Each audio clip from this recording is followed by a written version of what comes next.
Hello, everyone, and welcome to LinkedIn Live about recruitment with laughter. And our guest today is Pete Can from Bristol.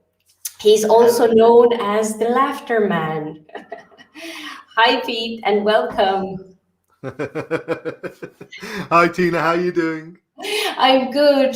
I'm so happy to have you on this live stream today because it's the happiness at the workplace week, and I couldn't have thought of a better person than you to talk about happiness and laughter. So I want to ask you questions about laughter yoga and recruitment. But in the end of our session, we will do a small laughter yoga session. So it's one thing to talk about it, another thing to experience it. So stay tuned. So I met you on Clubhouse earlier this year on a laughter yoga session. So tell me a little bit about laughter yoga. What is it? Okay, so Laughter Yoga was founded back in 1995 by a doctor called Madan Kataria in Mumbai. And he knew that there was like being a family physician, he knew there was benefits to laughter. So he started a little group in a park with a few friends, started telling a few jokes. And after a couple of days, the jokes started getting a bit stale. The same jokes, there's only so many times you can get a laugh from them. So he started bringing in a bit of childlike playfulness, and just that side, the yoga side was more about the breathing, the yogic breathing. And after a couple of days, he soon realized it was onto something, because he had groups of like 10, 20, 30 people in these parks that were just laughing for no reason at all. So you don't need humor, you don't need jokes to laugh. You've got laughter within you. But also, the bit, and it still blows my mind when I think about it now, is the body doesn't know the difference between fake and real laughter. So actually, there's times where we don't feel like laughing, and for a lot of people, that's probably a default, that they don't feel like laughing. But actually, he soon realized that actually your body doesn't know the difference. So actually, you just go through the process, and within sort of 5-10 minutes, you are laughing genuinely, and it's just it's an amazing feeling. Yeah, I can be witness of that. I was a bit skeptical in the beginning, but when you try it, when you give it a fair chance, then you will really experience that. And my question to you was, does your body know the difference between fake and real laughter? But like you said, it really doesn't matter.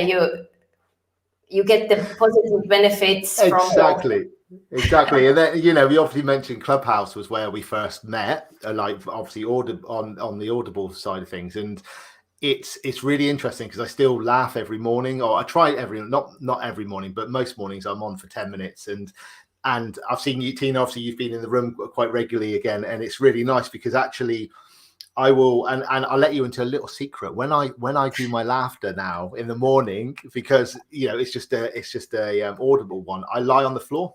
I just lie there, because actually I know if I'm lying, all the body starts moving, so I get to that uncontrollable laughter a lot quicker. So I'll look at the beginning, and I'll just be like making sure people are coming in, and obviously there's people from Asia, from Americas, from Europe. Like it's a really mixed pot of people, and no one talks. The only person, literally the only talking that happens, is me at the end going, breathe in, breathe out, breathe in, breathe out, breathe in, breathe out, and that's it for 10 minutes. And it's just so nice to laugh with people and connect with people where you don't have a conversation, you just have this laughter conversation with people, and you can still also hear in that moment where people go from the fake to the real as well. You can hear that genuinely. Could you hear the laughter go in the fake, and then all of a sudden that uncontrollable stuff kicks in, and it's just a wonderful feeling. Yeah, and we met through laughter, and it really gives you a connection. You can't go back to being like you don't know each other. So laughter really glues you together.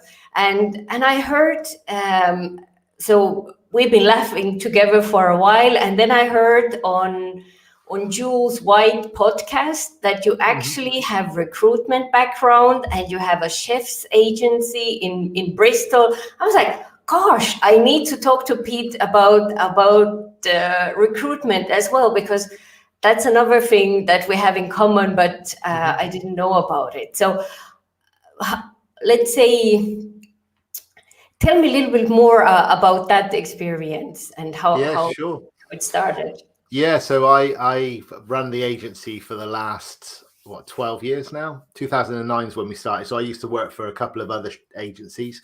So it was more hospitality to start with. So it was doing, and it's temporary.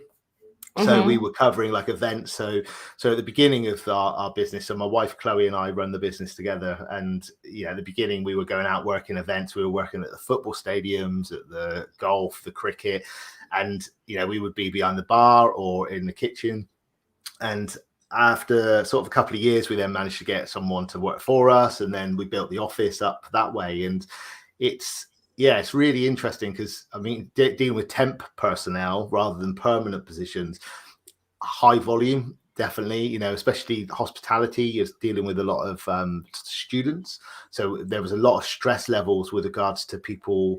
You'd wake up in the morning, you'd look out and you go, right, I've got 50 people turning up, and I'm looking out the window now and the sun's out, and you're thinking, right, we're not going to get 50 today. We're going to probably have 40 because people will start ringing in sick and say, yeah, I'm really ill. I'm really ill. And you're like, no, you're not. The sun's shining, And it's, I know that sickness. Completely. It's just like, just be honest. Look, the sun's shining. I don't feel like going to work today. It's like, all right, well, at least you're being honest. And we've run, like I say, run it for 12 years, and we built it up to like quite sizable pre-COVID. So we were turning over sort of 1.5 million. We were doing really well. We had a big office. We had a team of people in the office, and then obviously COVID came along and shut hospitality down. And it was really interesting, Tina, because actually at that point, because I was laughing for a year, for 2019 was when I started properly exploring laughter yoga within my work. Because what I would do, I would go into work, I would laugh similar to what I do on Clubhouse for 10 minutes on Zoom with people, and then put the Zoom down and then get on with my work. And I'd just be in a nice higher state because of it, and picking up, obviously recruitment's a lot of sales. So I'd be just like, hey, and just really upbeat because again, I'd just been laughing for the morning. And obviously when COVID came along and shut down a lot of the businesses that we could supply, I sort of dived into laughter deeper because I knew how it helped my mental health, if I'm honest, because I couldn't change what was happening. And a lot of people, especially when you had your own business, 2 seconds, Alexa, stop. Sorry.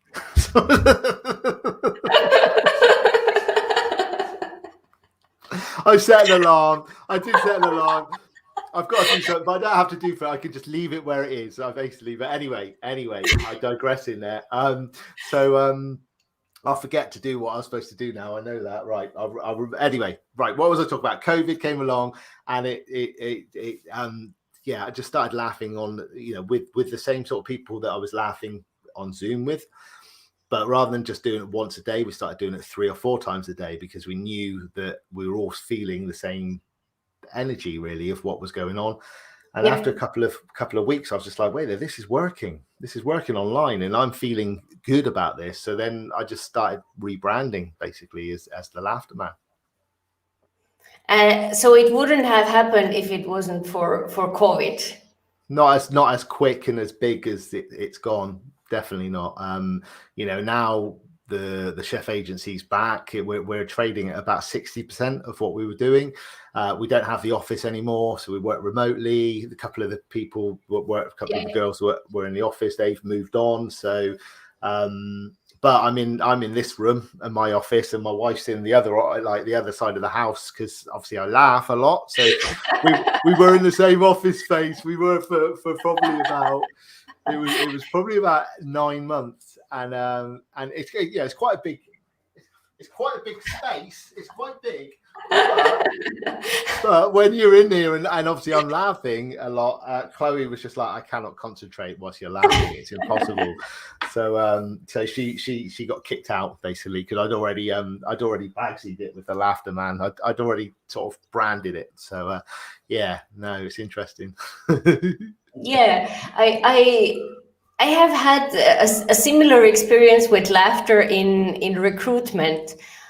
Once there was a candidate we interviewed, and she didn't laugh during the whole interview. She had all the skills that we needed, the languages, she could start immediately. But then we decided with the team, we will not go ahead with her because you can teach research skills, but you can't teach somebody to smile. That's true. It's really true. I mean, we were the same when we used to recruit, within the office for our office staff or team. And I lie, and the chefs as well. We recruit on our values. We've got 4 values that we recruit around, and that was the biggest thing we ever did as a company was put our core values in, because it just made we had then the pitch that we could play in. And we've recruited people on personality to skill, because ultimately you can teach most people things if they're keen to learn, but like you say, you can't teach someone to smile and be upbeat and be personable. That's just a trait that I think is just you learn as you grow with it, don't you? And what were the 4 core values? So courtesy, teamwork, first impressions, and efficiency. You see, I was looking up to remember those then, but we, because again, because we had them, in our office, we used to have these hanging bits of card hanging down. We used to give out value cards to people. We used to again recruit chefs on those values, and we still do, but it's a bit harder now because it's remote recruitment. But I remember a time we used to have a football table in the office, and the first question, so say Tina, you came to work, to apply to work as a chef. The first question I would say to you, Tina, would be, do you want to be red or blue, with regards to which side of the table? And most chefs would go, red or blue, and you literally play a game. That's the first thing we would do, just to break the ice. But there were chefs that, not many, but some would just go, no, I don't want to play that. And we were just like, right, first impressions. And literally we would go really quickly through the interview process, because we knew if they would do that to us, then how would they be when they turned up to a job? What sort of first impression? And it's massive. I mean, we've had chefs literally turn up to the door like that, and it's like, all right, I'm here for an interview. It's just like, no, you're not, mate. Shut the door. Bye. So the right answer to team red or blue, I think today we're team red, right? It's got to be red. Yeah. So we have our friends Gillian Whitney from sunny Las Vegas. Oh, hey, Gillian. Hi, Whitney or Gillian, where they love to laugh. So it's really early in sunny Las Vegas. So she will have a great day starting with laughs with us. Definitely. Right. 2 sec. Alexa, stop. I don't know why. Anyway. And then we have Craig Langley from the UK. Lovely to see you both. Hi, Craig. Hey, Craig. so great to see you as well. Gillian, I so love the energy, Pete, the laughter man. It must be all the laughter. It's really, really contagious. So let me tell us. We know that laughter is good for our health, but what are the benefits that maybe not everyone knows? I think when we laugh, we're basically we're taking deep breaths in, especially when we're doing a ho, because you've got to take the deep breath back in. So when we're taking deep breaths in, it's oxygenating our blood. The oxygenated blood's flying around the system and then starts firing up our endorphins, which are our happy hormones. So automatically we're feeling good about ourselves. We can't be stressed or anxious when we're laughing, and that's impossible. And if you think about the time when you were literally laughing and you couldn't stop laughing, it's quite a meditative state, because you can't be any other emotion at the time. And I just remember, again, to overcome overwhelm, there's times where I get a bit overwhelmed with everything, and but when I was laughing, I just felt completely in tune with what I was doing.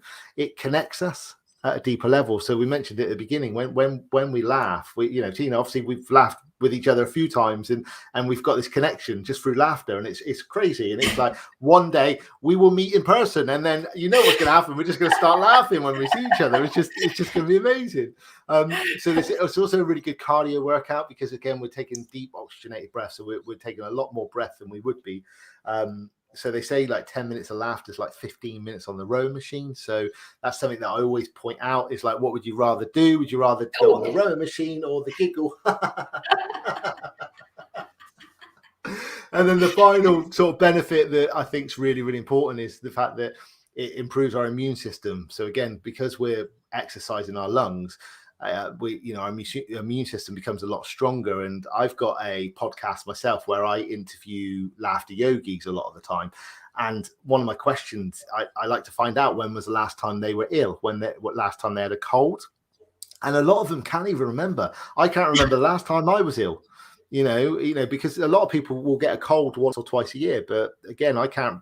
It's been 3-4 years since I've had a cold, and it must be to do with the laughter. It has to be. I think everyone has a cold this week whom I met. They say it's because the temperature is changing. How do you explain that you're never sick with a cold? Exactly. I don't know. There is a question from Gillian. How do you deal with people who use too much deprecating humor? When we say deprecating, what does that? I don't really know many words, to be fair. What does deprecating mean? Is that more? I think it's more like sarcastic, like that. Okay, sarcasm.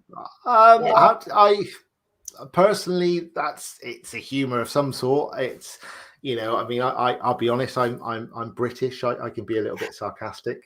I can be, definitely at home. So I think sometimes you get people that maybe don't get what I do, and they can be a little bit not degrading, is not the right word, but just sort of like, just sort of what are you looking down on what I'm doing, thinking it's a bit like belittling me. And when that sort of happens, I don't try and concentrate on those people. I focus on the people that get it and just stay in the happy corner, because actually that's the best place to stay in. And I've run sessions before, especially in person, although on Zoom it's the same as well. You can't help but look at the person that's not really getting it, and maybe he's just on their phone, and I did a session the other day when we were actually in person again, and I did the cardinal sin. I was focusing on them too much because they weren't getting it, and I was just like, right. And actually the lady next to me was in hysterics, so I should have focused on her, because I could have just built up all this laughter. And then actually the lady and gents that don't quite get it, they naturally will come along with the ride. And there's been times where someone has turned around to me at the end and said that was really, really good, and I'm thinking, well, why didn't you tell your face that it was really good at the time? Because you didn't look like you were enjoying yourself. It's Gillian said, thanks, Pete, answered my question. Just focus on the positive people, and then the others will come along. So yeah, definitely. It's like, I think naturally as humans, we focus on, like, we do focus on the negative people, like, especially if we're trying to do something to make them feel better. Like when people don't get it, you can't help but go, into their field a little bit. And I use these things quite regularly in my Zoom calls, sticky notes. Yeah. So if somebody like was on the screen who wasn't quite getting it at the beginning, I would just like do that on their bit of video, So I just, and then realized quickly actually I could put it on speaker mode. Oh, that's a nice one. And, I could put it on speaker mode, and it would just literally show the people that were laughing. They would come out onto my screen. So all the ones that were sat there just going. Then they would come it's so easy to criticize others who are doing something. So always think about that. Craig said, have seen Pete before. Nice to hear the backstory. Yes, it is. And I think why I wanted to have you here this week as well, because you have something. It's a special week for you. I read it about it on your social media, on Instagram and on LinkedIn, that there are two big challenges that you have visualized for 2 years on your vision board. Please tell about those two. Oh, wow, amazing. I'm really excited, Tina, for those both. So I'm running the London Marathon I'm doing a week Sunday. So I was supposed to do it 2020. So basically my wife used to run a lot. I saw her do the marathon twice, the London Marathon, and the second time I saw her do it, there was a guy running past, big guy like this, and he was like, and I was just like, do you know what? I'm going to do it. I'm going to just put my name down, put my hat in the ring. I'll go and do this. And I'm doing it for charity. So I basically, I put my name down, like, because with London, it's a ballot, and it is really hard to get into the London Marathon. But obviously with a charitable place, it was instant. So I did all this training up for the 20 miles. I did for 2020. Obviously then COVID stopped it. So I got myself to a good level. And then once COVID had shut the marathon down, I just naturally started eating a bit more cake, just chilling out a bit, less running. And but obviously it's coming around. It's in 2 weeks time. So or 10 days time even now. Yeah, 10 days. So that's really exciting. And then the other thing that happened. Yeah, so I thought, like, if Pete can, you can. So London Marathon. Exactly. I'm not saying I'm going to do another marathon. That's definitely not going to be on my cards. But I'm a big visualizer. I believe in visuals, and Tina, I can already see that. I'm going to be coming. So Chloe's going to meet me at the finish line, or a mile away with my hat. So I'm not going to run through the whole marathon, but as I get to that last mile, I'll grab this, and then just coming over the finish line, I can see it already. I can feel what that feels like. So that's really exciting. And then the other thing that's happening on the Saturday before the Sunday is I've got the biggest event of my life. And when I talk about this one, my belly starts bubbling a little bit with nerves, but for a good reason. So again, this was an event that I was due to do last year, got postponed, but it's a company called the Entrepreneur Circle. So there's going to be like probably over 1,000 people in this auditorium, and I'm on for 20 minutes on the second day, doing a laughter session basically. So which is brilliant, because it's what I want to do. It's where I see myself going into these conferences. I do the Zoom stuff at the moment in Teams, and and that's amazing. But actually, to be on a big stage, to have an auditorium of 1,000 people laughing, will just be. I've just got pins and needles. It's just going to be fantastic. So so they're two of my biggest things ever in my life, day after each other. Yes, I can really feel the energy when you were writing about it. So I'm keeping my fingers crossed, and also donating for your run. So you're more motivated, because we are behind you. Yeah, definitely. You will do great. So before we start the laughter yoga, where could we find you? So the best place is so LinkedIn. The Laughter Yep. Man. I'm definitely hanging out there.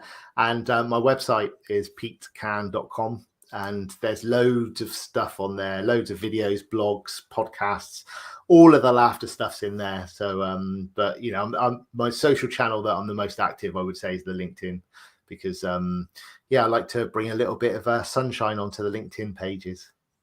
Yes, and we have you on Clubhouse and Yep. also your podcast, Laughter and Positivity podcast. And a new one came out today with Inge Dowden about happiness at the workplace. So really interesting. Check that one out. And we have a hello all the way from Texas. Hello, Tina and Pete from Dallas. It's our friend Kevin Turner. Hey, Kevin. All the LinkedIn newest updates you get from Kevin. So follow him, follow Gillian, and follow Craig. So let us finish the session with some laughter and laugh together with us and join in. Perfect. How long have we got, Tina? Just so I know. How long do you want? 4 days? I don't know. 5 minutes. 5 minutes sounds good. Perfect. Okay. So what I'll do, I'll just run it. I'll just run it as if you are. We're just laughing together, like one of my laughter lives, if that's okay. So what we'll do, we'll just take a nice deep breath in to start with, then, Tina. Deep breath in. And we'll just go. Okay, we're going to take a deep breath in. We're going to let out a long ha. So deep breath in. I'm just going to go ha. Fantastic. Right, let's go through the 4 laughs then. So the first laugh, shallow laugh from the neck. We're just going to tap our collarbone. We're going to go.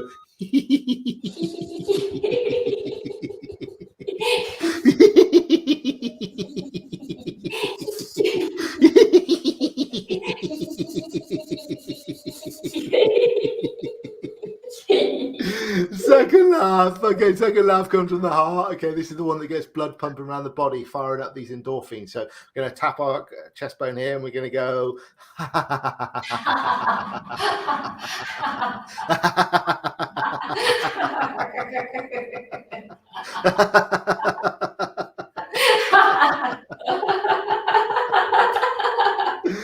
Third laugh. Okay, third laugh is our belly laugh. This is the one where, like I say, 20% of our oxygen just sits in the bottom of our lungs. Okay, so we're just going to hold on to our belly and we're just going to go.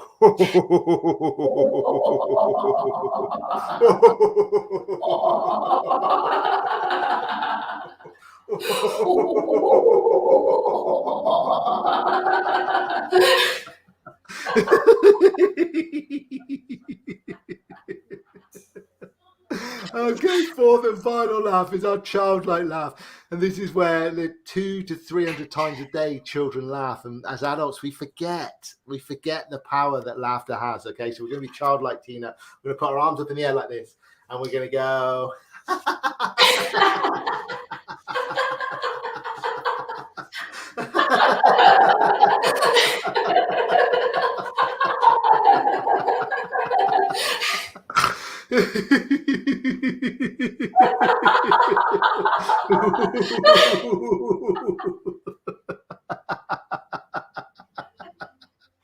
Okay, let's take a breath in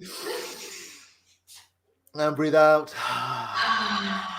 Okay, so we'll do one more exercise. Okay, this is the typewriter laughter. Okay, so but it's the old school. So you remember the one which used to do this. So we're going to go.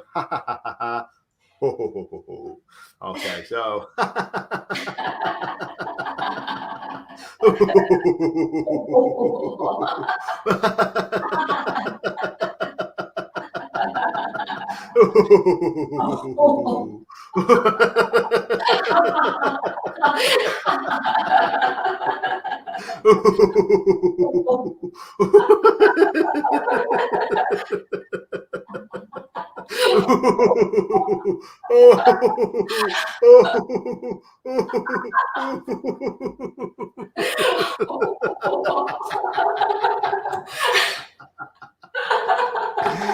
Breathe in and breathe out. How do you feel, Tina? I feel fantastic. I have tears in my eyes. It's really fantastic to be able to share laughter with you, and that everyone should have that moment in their workplace and enjoy it. So thank you so much for coming today. I keep my fingers crossed for you on next Saturday. Thank you everyone who joined us, and keep laughing. Bye. Bye, Sina. Bye.